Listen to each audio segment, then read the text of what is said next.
మా latest videos కోసం మా ఈ తెలుగు న్యూస్ ఛానల్ సబ్స్క్రైబ్ చేసి గంట సింబల్ యాక్టివేట్ చేసుకోండి. ఈ రోజే పాల్గొన పౌర్ణమి రోజే హోలీ పౌర్ణమిని జరుపుకుంటూ ఉంటారు. ఈ రోజే లక్ష్మీ జయంతిని కూడా జరుపుకుంటూ ఉంటారు.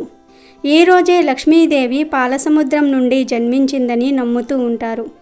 అయితే ఈ సంవత్సరం ఈ రోజే చంద్రగ్రహణం కూడా ఏర్పడబోతోంది.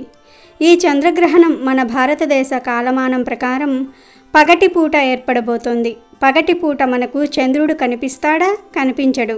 కనుక ఈ చంద్రగ్రహణం మనకు కనిపించదు. ఎవ్వరూ ఈ గ్రహణ నియమాలను పాటించవలసిన అవసరం కూడా లేదు. ఈ గ్రహణం గురించి భయపడవలసిన అవసరం లేదు. అసలు ఈ గ్రహణం గురించి పట్టించుకోవద్దు అని పండితులు చెప్తూ ఉన్నారు.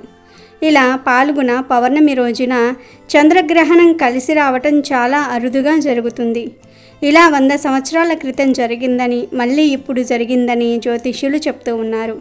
అయితే ఎంతో శక్తివంతమైన ఈ పౌర్ణమి రోజు ఉప్పుతో ఈ చిన్న పరిహారం చేస్తే చాలు, చాలా చక్కటి ఫలితాలను పొందవచ్చు. మరొక విషయం ఏమిటంటే, పౌర్ణమి రోజున చేసే పరిహారాలు కానీ పూజలు కానీ చాలా చక్కటి ఫలితాలను తెచ్చిపెడతాయి. కాబట్టి ఈ పాల్గొన పౌర్ణమి రోజున తప్పక ఉప్పుతో ఈ పరిహారం చేసి చూడండి. ఖచ్చితంగా మంచి ఫలితాలను పొందుతారు. మరి ఆ పరిహారం ఎలా చేయాలో ఇప్పుడు మనం ఈ వీడియోలో తెలుసుకుందాం.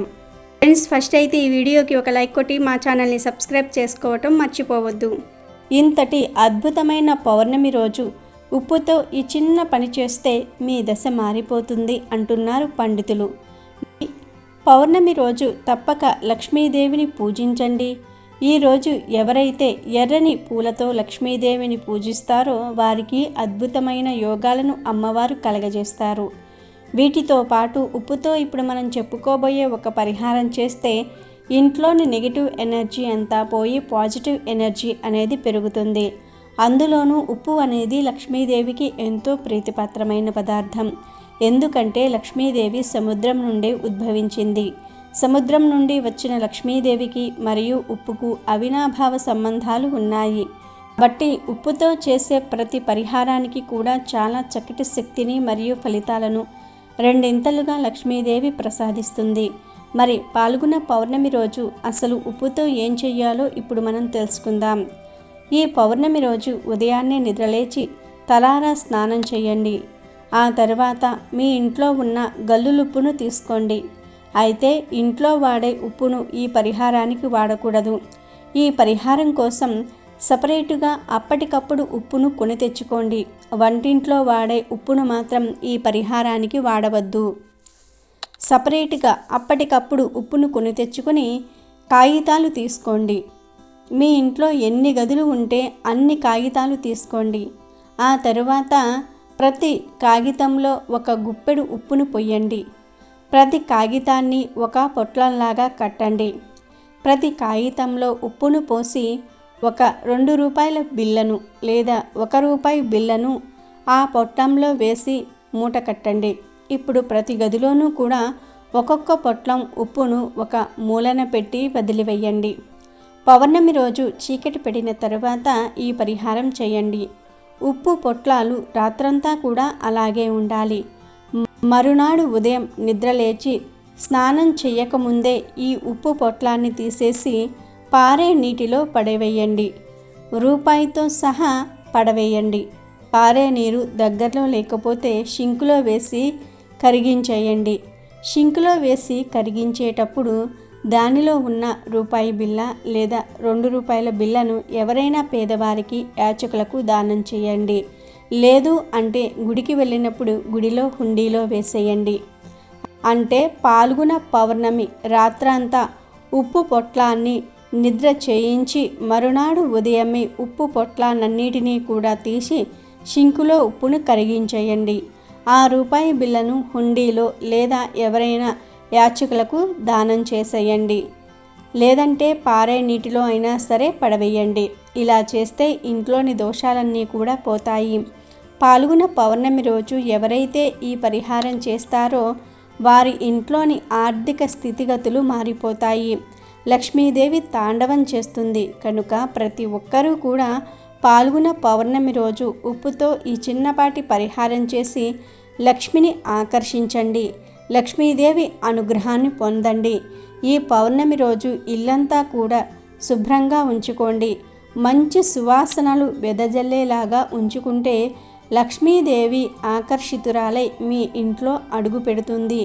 ఇంటిని మనం ఎప్పుడైతే శుభ్రంగా మంచి సువాసన వచ్చే విధంగా ఉంచుకుంటామో అప్పుడు దరిద్ర దేవత ఇంట్లో నుండి వెళ్ళిపోతుంది.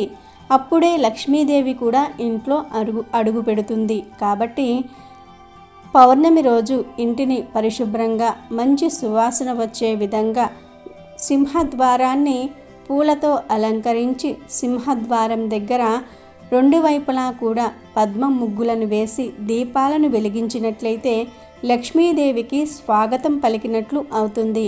ఖచ్చితంగా లక్ష్మీదేవి మీ ఇంట్లో అడుగు పెడుతుంది.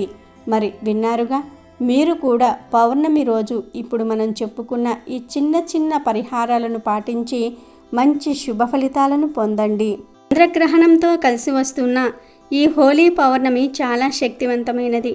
ఈరోజు చక్కగా ఉదయం 6 నుండి సాయంత్రం 6 లోపు ఎప్పుడైనా సరే గుమ్మానికి ఒక మూటను కడితే చాలు, మీ ఇంటికి ఉన్న చెడు దృష్టి, నరదృష్టి, నెగిటివ్ ఎనర్జీ అన్నీ పోతాయి. మీ ఇంట్లోని కష్టాలన్నీ పోతాయి. లక్ష్మీదేవి అనుగ్రహంతో ఆర్థిక సమస్యలు పోతాయి. ధనలాభం కలుగుతుందని పండితులు చెప్తూ ఉన్నారు.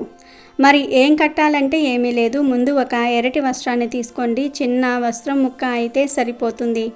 వాడని జాకెట్ ముక్కను అయినా సరే ఈ పరిహారానికి వినియోగించవచ్చు. ఇలా ముందు ఒక వస్త్రం ముక్కను తీసుకొని ఆ వస్త్రంలో కొబ్బరికాయను పెట్టండి. పీచు తీయని కొబ్బరికాయ ఉంటుంది కదా, ఆ కొబ్బరికాయను వస్త్రంలో వేయండి. తర్వాత గుప్పెడు గల్లులుప్పును కూడా వస్త్రంలో వేయండి. చిటికెడు పసుపు కుంకుమను కూడా వేసి చివర్లో కొంచెం జీలకర్రను అంటే 1 స్పూన్ అంత జీలకర్రను వస్త్రంలో వేయండి. తర్వాత వీటన్నిటినీ కూడా వస్త్రంలో వేసి మూటలాగా కట్టండి. ఆ మూటకు పసుపుతో 3 బొట్లు పెట్టి ఆ తర్వాత ఈ మూటను మీ ఇంటి మెయిన్ డోర్ ఉంటుంది కదా, ఆ మెయిన్ డోర్ పైన కట్టండి. లేదా గేటుకి అయినా సరే ఈ మూటను కట్టవచ్చు. ఇలా కట్టడం వలన 1 గంటలో మీ ఇంటికి ఉన్న నరదృష్టి అంతా కూడా పోతుంది. కాస్తో కూస్తో చంద్రగ్రహణం ఎఫెక్ట్ పడినా అది కూడా పోతుంది. ఆర్థిక సమస్యలు పోయి ధనలాభం కలుగుతుంది. లక్ష్మీదేవి అనుగ్రహం కలుగుతుంది. కనుక ప్రతి ఒక్కరూ కూడా ఈ హోలీ పౌర్ణమి రోజు గుమ్మానికి ఈ మూటను కట్టి గంటలో శుభ ఫలితాలను పొందండి. ఇలా కట్టిన మూటను 3 నెలల తర్వాత తీసి గంగలో కలిపివేయాలి. అంటే పారే నీటిలో కలిపివేయండి. ఈ చిన్న పరిహారం వలన చాలా మంచి ఫలితాలు కలుగుతాయి. కనుక ప్రతి ఒక్కరూ కూడా తప్పకుండా ఈ పరిహారాన్ని చేయండి. ఈ పౌర్ణమి రోజు హోలీ పండుగ పేరుతో రంగులు చల్లుకుంటారు. శాస్త్రీయ కారణాల గురించి చెప్పుకుంటే వసంతకాలంలో వాతావరణం చలి నుంచి వేడికి మారుతుంది. దీనివల్ల వైరల్ జ్వరము, జలుబు లాంటి వ్యాధులు ప్రబలుతాయి. కాబట్టి కొన్ని ఔషధ మొక్కల నుంచే తయారు చేసిన సహజమైన రంగులు కలిపిన నీటిని చల్లుకోవటం వల్ల ఈ వ్యాధుల వ్యాప్తి తగ్గుతుంది. తడి రంగుల కోసం మోదుగా పువ్వుల్ని రాత్రంతా మరిగించి అవి పసుపు రంగులోనికి మారేంత వరకు ఉంచుతారు. అది ఔషధ లక్షణాలు కలిగి ఉంటుంది. అందుకని సహజమైన రంగు నీళ్లను, పొడులను చల్లుకోవటం వల్ల ఔషధములాగా పనిచేస్తాయి. ఆ సైన్స్ ప్రకారం ఈ కాలంలో వాతావరణంలో బ్యాక్టీరియా విపరీతంగా పెరుగుతుంది. హోలీ సందర్భంగా 1 రోజు ముందు హోలికా దహనం కార్యక్రమాన్ని నిర్వహిస్తారు. దీనివల్ల బ్యాక్టీరియా తగ్గుతుందని సైన్స్ చెప్తోంది. అంతేకాదు ఈ సాంప్రదాయం వల్ల వాతావరణంలో ఉష్ణోగ్రత విపరీతంగా పెరిగి బ్యాక్టీరియా వృద్ధిని తగ్గిస్తుందని సైన్స్ పేర్కొంటుంది. తద్వారా మనకు బ్యాక్టీరియా సోకే ప్రమాదం కూడా తగ్గుతుంది. నిపుణులు సూచించిన మరో శాస్త్రీయ కారణం ఏమిటి అంటే మన దేశంలో ఈ సమయంలో శీతాకాలం పోయి వేసవి కాలానికి వస్తుంది. కాలానుగుణ మార్పుల కారణంగా ప్రజలు అలసటకు గురి అవుతారు. అంతేకాదు సోమరితనం మరియు నీరసంగా ఉంటారు కూడా. ఈ సమయంలో హోలీ జరుపుకోవటం వల్ల ఈ సోమరితనం పోతుంది. ప్రజలంతా ఈ పండుగ సందర్భంగా ఇండ్ల నుంచి బయటకు వచ్చి హోలీ ఆడటం వల్లే ఇదంతా జరుగుతుంది. రంగులు చల్లుకోవటం, స్నేహితులు మరియు కుటుంబ సభ్యులతో పండుగ చేసుకోవటం వంటివి మనసుకు ఆనందాన్ని ఇస్తాయి. అలాగే శరీరాన్ని పునరుత్తేజంగా మారుస్తాయి. ఈ పండుగ సత్యయుగం నుంచి జరుపుకుంటున్నట్లుగా హిందూ పురాణాలు చెప్తూ ఉన్నాయి. అమెజాన్లో బెస్ట్ డిస్కౌంట్స్ కోసం వీడియో డిస్క్రిప్షన్లో లింకు ఉంది, చూడండి. అలాగే మా టెలిగ్రామ్ ఛానల్ సబ్స్క్రైబ్ చేసుకోండి.